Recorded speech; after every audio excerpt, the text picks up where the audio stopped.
सिमन के कमरे में हल्की सी झुंझलाहट फैली हुई थी। प्रज्ञा की डायरी अब उसके तकिए के नीचे नहीं, उसके सीने पर रखी थी और वो उसे आंखों में टकाकर पढ़ रही थी, जैसे शब्दों में कोई सांसें बसी हों। कुछ ऐसा था उस आखिरी पन्ने में जिसने सिमन के भीतर पहली बार आराध्या के लिए गुस्से से परे कोई भावना जगा दी थी। शायद अपराध बोध, शायद सहानुभूति, या शायद कुछ और। मैंने तुमसे कभी कुछ नहीं मांगा मैम, सिवाय एक बार बोल देने के। यही आखिरी पंक्तियां थी। उसी क्षण उसे लगा वो और नहीं सह सकती। कुछ अनकहा दिल में चुभ रहा था। वो उठी, सीधे कॉलेज की छत की ओर। बारिश हल्की हल्की गिर रही थी। वही जगह जहां अक्सर कोई अकेले मिलता था, खुद से भागता हुआ। और वहीं बैठी थी आराध्या, एक गीले कोने में, गहरी सोच में डूबी। उनका चेहरा ऊपर की ओर, जैसे आसमान से कोई जवाब मांग रही हो। सिमन कुछ देर तक बस देखती रही। आज वो आराध्या को पहली बार दुश्मन की नजर से नहीं, एक टूटी हुई औरत की नजर से देख रही थी। फिर वो धीरे से आगे बढ़ी और उनके पास आकर बैठ गई, बिना कुछ बोले। आराध्या ने डायरी बंद की और सिर घुमाकर उसकी ओर देखा। उनकी आंखों में आश्चर्य नहीं था, बल्कि एक तरह का शांति भरा स्वागत था, जैसे वो जानती थी कि सिमन अब आएगी। आपने कभी उससे कुछ नहीं मांगा, फिर भी आपने सब कुछ खो दिया, सिमन ने धीमे से कहा। आराध्या कुछ नहीं बोली, बस अपनी उंगलियों से डायरी की धार को सहलाती रही। कभी किसी को इतना टूटते देखा है मैम?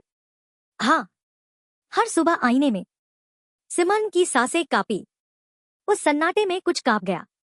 आपने उसे बचाने की कोशिश क्यों नहीं की?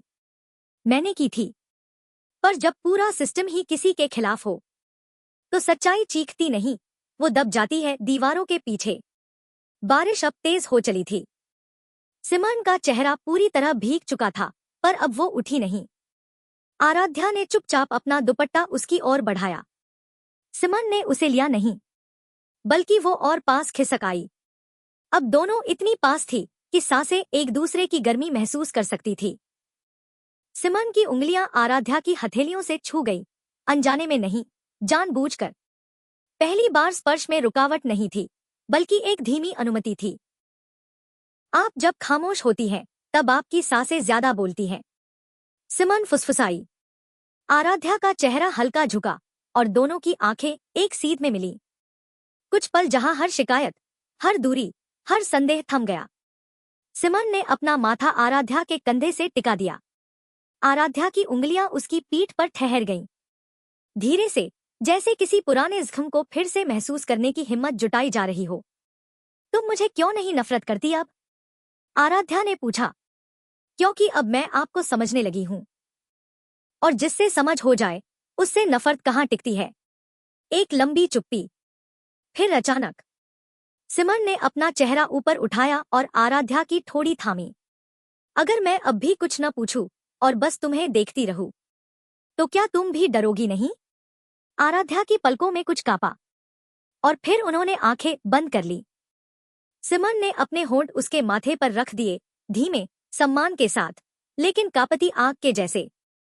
एक चुंबन जो किसी भी इजहार से कहीं ज्यादा इंटेंस था। अगली सुबह सिमन को रात की बातों ने एक बेचैनी दी थी। अब वो जवाब चाहती थी। वो रणविजय के पास जाती है। तुमने कहा था कि प्रज्ञा की मौत में कुछ छिपा है, दिखाओ मुझे। रणविजय एक पुरानी पेन ड्राइव निकालता है। ये है सीसीटीवी बैकअप जो कभी सामने नहीं आया। इसमें कुछ ऐसे चेहरे हैं जो तुम पहचान लोगी। वीडियो में एक आवाज आती है। प्रज्ञा कांप रही है और एक पुरुष की आवाज कहती है, अगर मुंह खोला तो कॉलेज से लेकर तुम्हारे घर तक सब जल जाएगा। सिमन का चेहरा सफेद पड़ जाता है। ये आवाज वो पहचानती है, राघव राजवंशी। सिमन फिर से छत पर जाती है। आराध्या पहले से खड़ी है, लेकिन आज उनके चेहरे पर डर नहीं, कुछ अजीब सा सुकून है। मैंने उसे देखा वीडियो में, और मैंने सुना भी। अब मैं समझ गई हूं आप क्यों चुप रहीं और क्यों टूटी नहीं। वो आराध्या की ओर बढ़ती है और बिना कुछ कहे उसका हाथ थाम लेती है। पहली बार कोई आराध्या की उंगलियां थामता है, पूरी तरह यकीन के साथ। कुछ स्पर्श रिश्तों की शुरुआत नहीं, उनकी माफी होते हैं। अगर आपको स्टोरी अच्छी लगी तो चैनल को लाइक और सब्सक्राइब करना ना भूले।